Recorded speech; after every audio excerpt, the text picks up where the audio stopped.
एक बार की बात है, एक पानी जहाज समुद्र के तूफानों में फंस गया था। पानी जहाज और उसके सभी यात्री डूब गए, केवल एक को छोड़कर ईश्वर की कृपा से वह बच गया और तैरते तैरते एक छोटे से टापू में पहुंच गया। वहां वह ईश्वर से प्रार्थना करने लगा, हे ईश्वर, कोई मुझे यहां बचाने के लिए आ जाए। पूरा दिन गुजर गया पर कोई उसे बचाने के लिए नहीं आया। फिर वह रात को ही रेत में सो गया। दूसरे दिन उसने फिर प्रार्थना किया पर कोई उसे बचाने के लिए नहीं आया। इस तरह से दिन गुजर गए। वह रोज प्रार्थना करता पर कोई मदद नहीं आया। एक महीने बाद अब वह हार मान चुका था।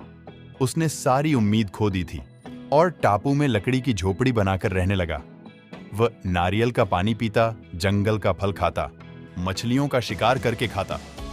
एक दिन वह मछली पकाने के लिए उसने चूल्हा जलाया। तब लकड़ियां खत्म हो गईं। वह लकड़ियां लेने के लिए जंगल की तरफ गया और वह जब लौट कर आया तो उसके झोपड़ी में आग लग चुकी थी। यह देख वह बहुत ही उदास हुआ और ईश्वर को कोसने लगा। उसने कहा, ईश्वर, आप बहुत निर्दयी हो।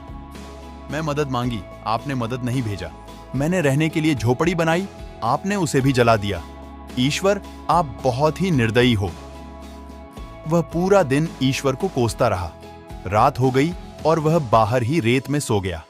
सवेरे जब उसकी नींद खुली, उसने बड़े से पानी वाला जहाज को अपने सामने पाया। उसे अपनी आंखों पर भरोसा नहीं हो रहा था कि कोई उसे बचाने के लिए आ गया है। वह पानी के जहाज में चढ़ा और पानी वाला जहाज चलने लगा। खुश होकर उसने जहाज के कप्तान से पूछा, आपको कैसे पता चला कि इस सुनसान टापू में मैं फंसा हुआ हूं?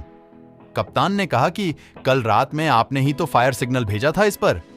उसे आदमी ने कहा, पर मैंने तो कोई भी फायर सिग्नल नहीं भेजा था।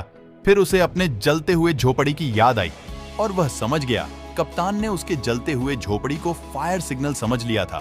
तो उसे एहसास हुआ कि झोपड़ी में आग लगा ईश्वर का ही प्लान था ताकि वह उस टापुओं से निकल सके।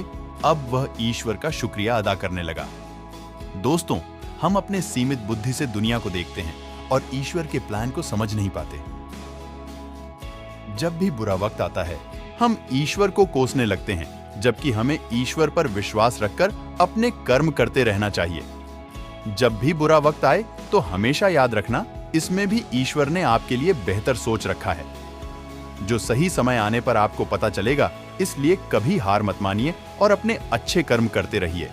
हमारे चैनल को लाइक एंड सब्सक्राइब करें। कल फिर मिलेंगे एक नई सोच के साथ। धन्यवाद। Thanks for watching.